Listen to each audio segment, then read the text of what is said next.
중심 잡힌 시선, 따뜻한 공정의 가치로 세상을 바라보는 황보선의 출발 새 아침은 청취자 여러분과 함께합니다.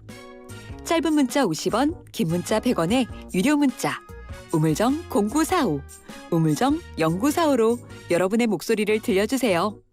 유튜브 보이는 라디오 댓글창, YTN 라디오 앱 채팅창을 통해서 무료로 참여하실 수 있습니다. 오늘 하루를 풍성하게 채워줄 이슈를 깊이 있게 전합니다. 황보선의 출발 새 아침. 자, 이번에는 사건 인법 코너입니다. 너무너무 반갑습니다. 구자룡 변호사님 안녕하십니까? 네, 안녕하세요. 구자룡 변호사입니다. 전화로 하다가 이 스튜디오에서 보니까 더 반갑습니다. 아, 저도 그렇습니다. 예. 자, 이거 오늘 출발새 아침 계속해서 이거 화천대유 천화동인 대장동 의혹 이걸로 좀 가야 되는데, 자, 이거 사실 청취자분들께서 이게 갈수록 자꾸 이게 더 복잡해지는 것 같아서 이해하기가 또 쉽지 않은 부분이 많아요. 네. 그래서 오늘 구자룡 변호사께서 이걸 좀 법리적으로 좀 딱 정리를 해주시면 좋겠습니다. 알겠습니다. 먼저 사건 기여 좀 간단히 좀 볼까요? 네, 이 사건 시작은 이재명 경기지사가 성남시장 재직 시절에 택지 개발 이익을 공공 영역으로 환수하겠다 이러면서 그 대장동 개발 사업의 방식을 민간 개발 방식에서 민간 공영 합동 개발 방식으로 바꿨거든요.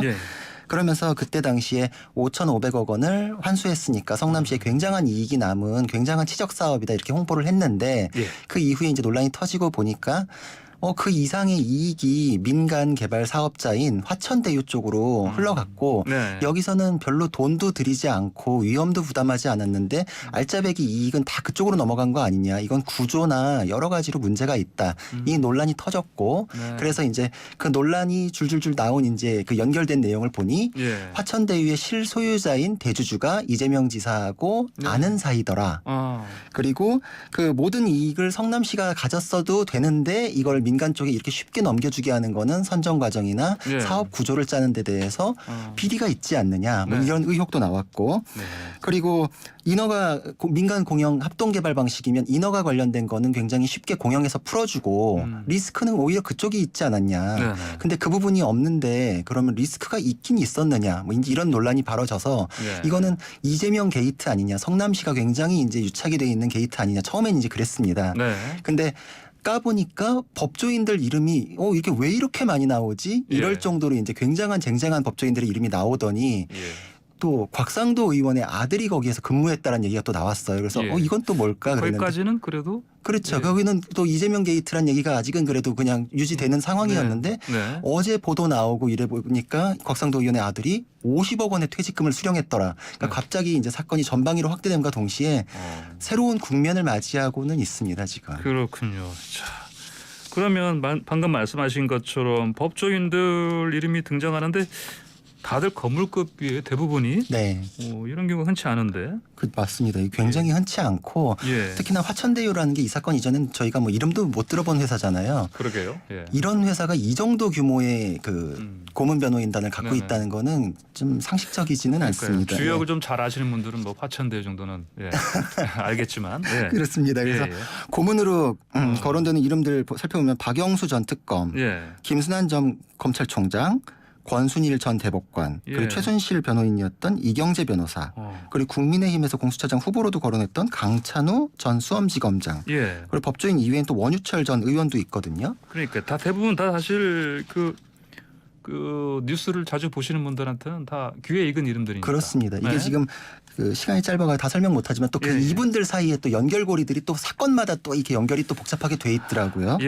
근데 이 면면도 굉장히 화려한데 그 권순일 전 대법관 때문에 이제 그 고문료 액수가 어느 정도 이제 가늠할 수 있는 기준이 나왔는데 1,500만 원 수준으로 받았다고 해요. 그러면 액수도 굉장히 큰 겁니다, 이거는. 그러게요. 그리고 업계에서 그 고문 변호사를 이렇게 선임하는 경우들이 많이 있거든요. 저도 이제 회사에 고문 변호사 많이 하는데 실제로 그 법률적인 이슈가 발생했을 때 이거에 대해서 질의를 하고 답변을 받는 그런 용도의 고문 변호사는 이 정도 액수까지 주지 않거든요. 그러니까 보통 그래서 전관 변호사한테 법률적인 지식을 이렇게 받고서 대가와 관계로 주는 거 이상의 그 바라는 게 있으니까 이런 고문 관계를 맺지 않느냐 이런 게 이제 업계에서도 많이 얘기가 있는 건데 그래서 리스크를 해소할 게 있었냐 혹은 뭐 보험용으로 이게 고문 계약을 체결할 이유가 있었냐 이런 이제 의혹들이 계속 연결돼서 나오고 있습니다. 그렇군요.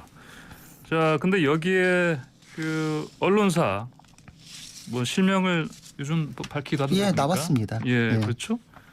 이제 법조 기자 출신이죠. 네. 그 김모 씨하고 그다음에 또 남모 변호사. 저는 일단 네. 익명을 할게요. 자, 두 사람이 키맨이라고 하는데 어떤 관계인가요, 이게? 그 천화동인 화천대유 두 개 회사 이제 문제되고 있는데 예. 그 이 두 사람이 사업의 핵심 축입니다. 그러니까 여기에 뭐 고문 변호사로 된 분들도 이 김만배 씨라고 이제 언론에 공개됐는데 네, 언론인 출신의 그 인맥이 굉장히 이제 화려하다고 해요. 그래서 예.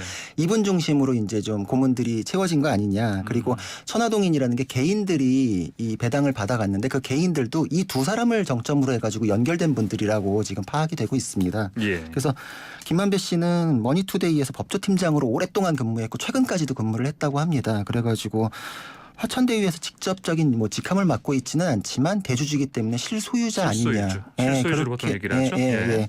그렇게 지금 추정되는 인물이라 가지고 이분 중심으로 지금 이게 진행된 거 아니냐 이런 내용이 있고 네. 그 회계 보고서 이런 것들을 보니까 화천대유로부터 400억 원을 빌린 그 기록도 나왔어요. 그러니까 실소유주일 뿐인 거지 사실 명목상의 소유주는 아니니까. 그렇죠. 그래서 예. 왜 400억씩이나 빌려갔을까? 이거 어디에 썼을까? 일단 예. 여기는 지금 그래서 경찰에서 이거 횡령배임 이슈 있지 않냐? 이걸로 이제 스타트를 하겠다라고 해가지고 소환 통보를 한 상태입니다. 이거는 뭐 결정만 하면은 그 자금 흐름은 당연히 그렇죠. 이건 무조건 자금 흐름 따라가야 되는 그러니까 거니까. 어렵지 않지 않습니까? 맞습니다. 그리고 또 한 명이 이제 남욱 변호사. 예. 이분은 이제 원래는 이제 그쪽에서 사업을 진행하던 분인데 김만배 씨하고 이제 경쟁 관계였다가 둘이 이제 2015년 무렵에 이제 동업 관계를 형성하게 됐다고 해요. 그래가지고 예. 이 사업이 좀 이제 급물살을 타고 진행이 잘 되기 시작했다 이렇게 알려졌는데 2015년에는 이 사건 때문에 뭐 로비 의혹으로 변호사법 위반으로 구속 기소가 된 적도 있습니다. 그래요. 예. 그래서 지금 언론 보도 종합해 보면 그때의 변호인이 박영수 전 특검이었다. 그래서 그때 그 연으로 인해 가지고 박영수 전 특검이 고문 변호사가 되고 예. 딸도 취업을 하고 남욱 변호사가 또 그 박영수 전 특검의 그 법무법인으로 소속을 옮겨요. 예. 이렇게 이제 얘기가 나오는데 이분은 이제 변호사 활동보다 사업에 매진했던 인물로 알려져 있거든요. 근데 예. 제가 이분 만난 적이 있거든요. 그래요? 예. 그래가지고 저도 이 기사 보고 깜짝 놀랐었습니다. 이 남욱 변호사를 만나셨다. 언제 어떻게 만나신 거예요? 제가 이제 사건 하다 보면 이제 여러 사람들 만나잖아요. 예. 2013년에 이제 상장사 관련된 제가 사건을 했었거든요. 네. 근데 이제 원래 그 정도 큰 사건이 있으면 이제 이런저런 연으로 자기도 같이 끼고 싶다 이런 사람들이 많이 찾아와요. 큰 건이니까. 큰 건이니까. 네. 근데 이제 저는 처음에 이제 제가 하는 사건의 의뢰인의 아는 사이다라면서 이제 자기소개를 하길래 예. 그런 변호사 중에 하나인가 그냥 그렇게 생각했거든요. 근데 자기소개를 하는데 이제 너무 특색이 있어서 제가 너무 기억이 나는 게 자기는 변호사 업무를 안 한다 그러더라고요. 변호사가 변호사 업무를 안 한다? 예, 그래서 저도 얘 왜 안 하십니까? 그냥 그 의뢰인이랑 친한 사이시면 직접 같이 하시죠. 이제 이렇게 했더니 자기는 이제 기록 파악하고 뭐 의견서 쓰고 재판단 이게 너무 안 맞는다. 그런 거는 이제 자기랑 안 맞아서 변호사 업무 안 하니까 구 변호사가 그 의뢰인 사건 잘 처리해 주셔라. 그냥 이렇게 그거 바래서 왔다. 뭐 이런 얘기를 하더라고요. 그래서 좀 특이하다 이랬는데 이제 자기도 이제 거기서 얘기 끝이면 좀 그러니까 얘기를 이어가는 게 자기는 이제 사업이 더 맞는 것 같아서 사업을 한다.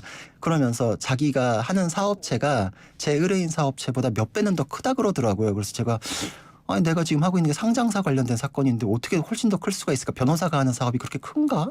이제 근데 그때는 그냥 그러고 넘겼거든요. 예. 그래서 그때는 좀 그냥 특이한 기억이다 이랬는데 지금 제가 그래서 명함첩에서 이 사건 벌어지고 꺼내봤어요. 그때 명함이 남아 있더라고요. 근데 뭐라고 돼 있습니까? 주식회사 판교 프로젝트 금융투자 대표이사 이 명함을 쓰고 있었거든요. 이거 화천대유 그 직전에 자기가 갖고 있던 회사 여기에 연결되는 회사더라고요. 아 그래요? 예. 그래가지고 이게 저도 지금 그래서 너무 어리둥절하고 그때 그 사업 진행했던 게 이거였구나. 이게 무슨 나비 효과처럼 스물스물 커져가지고 여기까지 왔구나. 핵심 키맨인데 그 당시에 좀 같이 친해지셔서 좀 이게 뭐 저는 마음 편하게 지내고 싶은 사람이라서 그런 아쉬움은 없습니다. 예, 그렇군요. 근데 이 남욱 변호사가 출국했다고요? 예, 출국했다 그럽니다. 그럼 어떻게 됩니까? 이거 사건 문제 키맨인데. 그렇죠. 그래서 이쪽에서는 아마 사건 뭐 잠잠해질 때까지 안 돌아올 가능성이 높고 그럼 이쪽에서 진술 얻기는 좀 힘들어지지 않을까. 그래서 진술에 의해 가지고 진행되기는 좀 어려우니까 이거를 사건 포인트를 어디로 잡아야 될까 뭐 이런 것들도 좀 따져봐야 될 필요가 있거든요. 예. 그래서 일단 그 의혹에 대해서 구조에 대한 의혹이 좀 나오고 있는데 정리하자면 구조를 가지고서 들어갈 문제는 아니거든요. 왜냐하면은 지금 논란이 되는 게 사업 시작 직전에 만들어진 페이퍼 컴퍼니에 이런 큰 사업을 맡기는 게 그 말이 안 된다 이런 얘기들도 나와요. 근데 예, 예. 사실 그거는 사실 그렇지는 않습니다. 왜냐하면은 이런 그 사업에는 특수목적법인이라고 그러거든요. SPC. 예, 예. 이를 설립해가지고 하는 게 보통의 방식이고 예. SPC는 설립하면은 그 당시 자체가 페이퍼 컴퍼니가 되거든요. 예. 그러니까 이게 그 자체로 SPC인 페이퍼 컴퍼니로 사업을 시작했다라는 게 문제다. 이것도 사실 맞지 않고 예. 그때 그렇게 했으니까 문제가 없다. 이것도 사실 본질하고는 좀 벗어난 얘기입니다. 왜냐하면은 이 왜 이런 방식을 하냐면 시행사가 이제 회사가 있잖아요. 예. 근데 여러 지역별로 이제 사업을 추진할 때 그 사업에는 이제 인허가권도 있고 뭐 비용도 들락날락 하잖아요. 네. 근데 이게 그런 사업 단위별로 구분을 짓지 않으면 그 모 회사가 그 인허가나 이런 게 이제 꼬여가지고 한 예. 몸에 담겨 있으면 이게 사업 단위별로 정리가 어려워져요 나중에. 예. 회계적으로도 사업은 끝났는데 회계적으로 이거를 비용을 털지 않으면 세금이 뭐 굉장히 정리가 안 돼서 막대하게 부담을 하거나 그래서 사업 단위별로 SPC를 세워가지고 예. 사업 단위별로 인허가권이라는 거를 거기 그릇에 담아가지고 추진을 하고 네. 비용이나 이런 것도 이제 수익이 발생하면 거기서 이제 배당이나 이런 거 정리해서 세금 문제도 정리해서 그 단위별로 회사를 네. 정리하는 방식을 취하거든요. 예. 그러니까 여기에서는 SPC 페이퍼 컴퍼니다. 그거 자체가 이상하다. 이것도 포인트는 아니고. 예. 그래서 이재명 지사가 이제 다 그렇게 한다라고 말한 거는 그런 면에서 맞는 얘기입니다. 근데 거기서 그럼 그 얘기가 끝나냐? 그건 아닙니다. 예. 그 자체가 중요한 게 아니라 결국은 다 그렇게 하니까 페이퍼 컴퍼니는 뭐 업력이 대단하고 막 이러진 않잖아요. 예. 그러니까 결국은 왜 다 그렇게 하는데 거기가 선정됐냐? 그리고 거기에서 왜 그 성남시가 가져가는 이득은 캡이 씌워져 있고 그 이후의 이득이 예. 쉽게 넘어갈 수 있게 구조가 짜여졌느냐? 이거는 그대로 남는 문제입니다. 그러니까 예. 포인트는 거기로 잡아야 되고 결국은 그 구조가 예. 문제가 아니라 그 계약 내용 예. 그리고 거기에 따라서 배당된 돈이 어디로 누구한테 흘러갔는지 예. 이게 포인트로 잡아야 됩니다.